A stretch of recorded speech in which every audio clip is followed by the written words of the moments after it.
Vamos lá, nosso quarto vídeo da série do livro Aprendendo a Dizer Não com Afetividade. E o tema desse vídeo agora é como transformar pensamentos negativos em pensamentos positivos. Uma primeira coisa importante da gente saber é que a gente sempre vai estar tendo, de alguma maneira, pensamentos negativos que vão chegar em nosso dia a dia. A gente não precisa negar que existem pensamentos negativos, a gente não precisa negar que a gente tem inclusive desejos ruins, nós somos seres humanos. Ninguém é bom e ninguém é mau, a gente escolhe ser bom, né? A gente escolhe ser bom porque a gente foi educado, a gente escolhe ser bom porque a gente tem um senso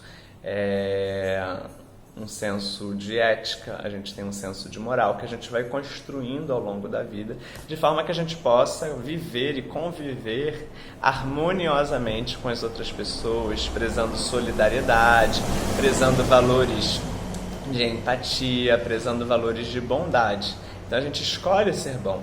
Agora, em nossa natureza, a gente oscila o tempo todo entre A e B, né? Os pêndulos, né? A gente justamente veio no mundo para a gente se melhorar, se desenvolver enquanto indivíduo, enquanto um sujeito que está em relação.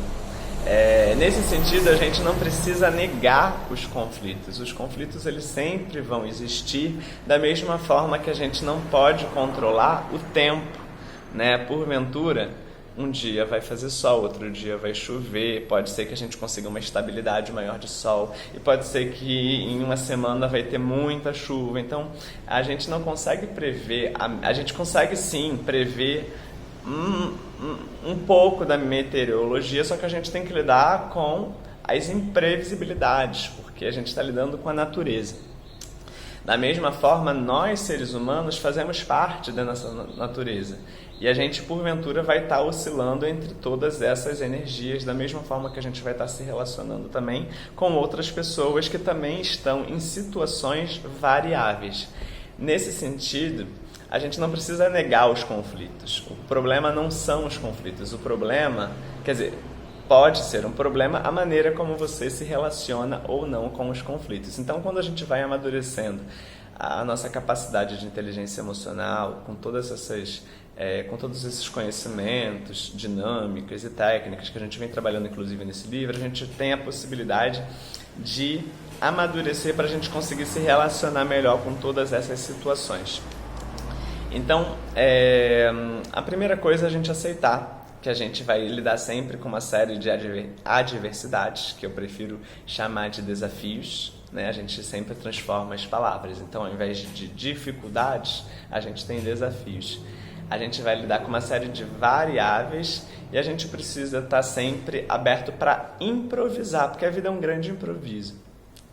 Então, quando a gente tem algum pensamento que seja do nível negativo, a gente não precisa negar. Falar assim, jamais pensaria assim, eu vou bloquear esse pensamento. Não, você aceita esse pensamento, você, com a maturidade que você tem, você olha esse pensamento e você fala assim, eu acabei de entender que eu pensei isso, então eu olho esse pensamento de longe, eu observo esse pensamento, eu me distancio dele, né? Para que eu não precise me colar a esse pensamento, então eu me distancio dele, aceito que ele existe e deixo ele passar. E aí, porventura, olhando esse pensamento de longe, eu posso falar, se eu tenho esse pensamento, eu posso transformar esse pensamento, né? De falar, que ódio dessa pessoa, então eu olho esse pensamento, talvez esse ódio que eu esteja sentindo dela, aí eu começo a observar, seja porque essa pessoa está expressando ou ela tem alguma coisa que diz respeito a mim. O que diz respeito a mim? Talvez ela é uma pessoa um pouco ansiosa ao lidar com essa situação que ela tem uma série de dificuldades. Talvez eu também tenha essa dificuldade ou esse desafio quando eu passo por isso. Ou talvez essa pessoa me incomodou porque ela agiu dessa maneira nessa situação. Aí você, voltando às suas memórias, você fala, eu já agi também, talvez não exatamente nessa situação, mas numa situação parecida. Talvez quando eu esteja me incomodado com ela, é porque eu esteja incomodado com uma própria atitude que eu já tive na vida em algum momento do passado, ou que eu também tenha recorrentemente em algumas situações do presente. Então você fala, beleza, então talvez esse sentimento de raiva, de incômodo, ele esteja vindo para me dizer algo, sobre mim, porque o outro sou eu e o eu sou o outro. A gente vive em relação. Nós viemos, inclusive, no mundo para nos relacionar. Então, quando a gente consegue observar esses pensamentos de longe, a gente consegue transformar esses pensamentos que aparentemente são negativos em pensamentos positivos. Da mesma forma, a gente começa a observar melhor as nossas palavras, né? Então, sei lá, começou a chover, aí eu poderia recorrentemente pensar, nossa, que saco, que chuva. Não vou conseguir sair de casa, não vou conseguir fazer aquilo que planejei. E aí, quando a gente começa a ter mais maturidade, a gente pode pensar, poxa, tá chovendo, havia planejado isso e isso. Como talvez isso não seja mais possível, eu possa aproveitar esta oportunidade, que talvez o universo esteja me dizendo, que seria um bom momento para ficar em casa lendo um livro, ou vendo aquela série que eu fui adiantando, que eu fui sempre deixando para depois e agora eu posso colocar para assistir, eu posso assistir um filme, ou eu posso fazer algumas ligações que eu tinha que fazer e que eu tinha deixado para fazer amanhã ou fazer de noite. Então você pode se colocar disponível para trocar as situações. Você trocou um pensamento pelo outro, né? Ao invés de você ficar naquela frustração, poxa, não vou sair, aí você fica parado esperando a chuva passar e aí ela não passa, e quando você vê o tempo vai passando, você vai ficando mais estressado porque você escolheu ficar apenas com um pensamento ao invés de transformá-lo, sendo que a vida ela está o tempo todo em percurso, em movimento, em passagem. A gente tem que transformar as coisas, inclusive os nossos pensamentos. Então, mesmo que a gente tenha planejado algo e que a gente tenha optado por fazer algo muito específico, a gente tem que transformar, a gente tem que estar sempre voltando aos outros vídeos com as expectativas possíveis também. A gente tem um plano A e dentro do plano A a gente tem que ter planos B, a gente tem que ter outras possibilidades que a gente possa também mudar, transformar, para daí a gente conseguir estar sempre em movimento e não simplesmente se paralisar ou se bloquear diante de uma situação, ou até mesmo optar por se paralisar, mas num sentido que seja mais positivo, né? Não no sentido de um ócio alienante, eu tô aqui parado simplesmente porque eu não sei o que fazer. Não, eu optei talvez estar vivenciando um momento de ócio criativo, que é estar deitado, e estar relaxando, e estar me permitindo ter novas ideias, ou estar simplesmente praticando o nada, né? Eu estou praticando nada, mas de forma consciente, porque agora eu preciso parar um pouco para deixar as tensões saírem, para poder relaxar, para ouvir uma música, para fazer uma meditação. Então a gente tem que saber transformar esses pensamentos. Da mesma forma, observar as nossas palavras, né? Às vezes a gente acaba sendo muito negativo na maneira como a gente fala com as pessoas, na maneira como a gente está conversando. Então, a gente observar as nossas palavras. Às vezes a gente utiliza uma expressão X, né? Ai, que saco! Enquanto a gente poderia falar assim,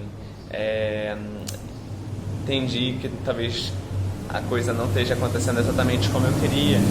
Quem sabe isso seja um convite para a gente estar pensando dessa e dessa maneira. Então, está o tempo todo transformando o pensamento, né? Aceitar, lembrando, primeiro é sempre aceitar. O pensamento veio, eu aceito, porque o pensamento é como a temperatura, o pensamento são como as emoções. A gente não prevê quais são as coisas que estão para vir. A gente pode até prever, só que a gente tem que lidar também com as situações imprevisíveis. Então, aceitar o que está vindo, observar de longe, se distanciar e dali analisar, refletir como transformar esse pensamento. É sempre isso, é sempre parar em um momento e falar, por que eu estou pensando assim? Isso. Aí a gente vai criando uma voz interna, uma voz com capacidade de se perguntar. Isso que nos diferencia das outras pessoas. Quando a gente trabalha a nossa capacidade de inteligência emocional, a gente começa a desenvolver essa autoescuta, essa voz que nos pergunta. Da mesma maneira, quando a gente faz terapia ou a gente faz análise, o que é uma terapia, uma análise? O bom terapeuta, bom psicanalista, são aqueles profissionais que eles não vão te dizer o que você tem que fazer. Eles vão te fazer perguntas. Esse é um grande profissional da terapia ou da psicanálise, é aquele profissional que vem para te fazer boas perguntas, porque aí ele vai desenvolvendo que você mesmo, depois das sessões, vá fazendo suas próprias perguntas. Da mesma maneira, em um trabalho como esse que a gente está fazendo aqui, que é um trabalho de autoconhecimento, parecido também com o trabalho de terapia e da psicanálise, em outros níveis, em outros contextos, em outras dinâmicas, só que de alguma maneira, somos todos primos, porque trabalhamos com autoconhecimento, com desenvolvimento pessoal. A gente está sempre trabalhando no sentido de criar essa escuta interna, essa voz que vem para fazer as nossas próprias perguntas.